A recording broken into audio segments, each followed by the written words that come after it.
আজ আমি আপনাদেরকে দেখাবো পিঁপড়ার বাসা থেকে পিঁপড়ারা কীভাবে লাইনবদ্ধভাবে বের হয় এবং কিভাবে লাইনবদ্ধভাবে আবার প্রবেশ করে এবং ডিম সহ।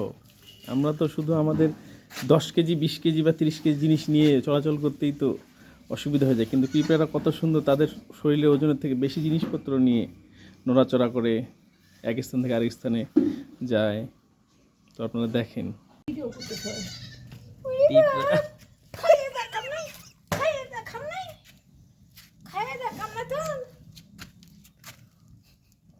ডিম নিয়ে কোনটা ঢুকেছে? সবাই বাসায় ঢুকতেছে নিজ নিজ।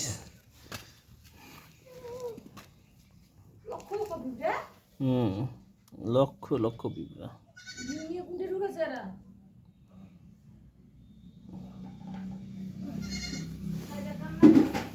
হঠাৎ করে আজকে পিঁপড়া আনাগোনা বাসায়, অলক্ষ লক্ষ পিঁপড়া।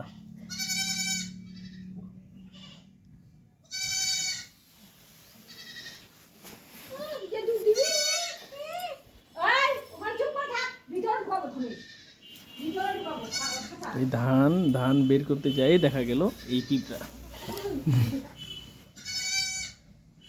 স্বচ্ছ হলে আরো বেশি ভালো তো।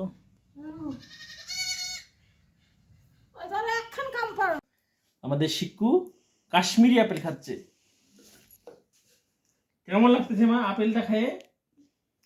ভালো লাগতেছে? Yummy yummy yummy. নামি দে দে, নামি দে দে। খুবই টেস্টি আপেল, কাশ্মীরি আপেল।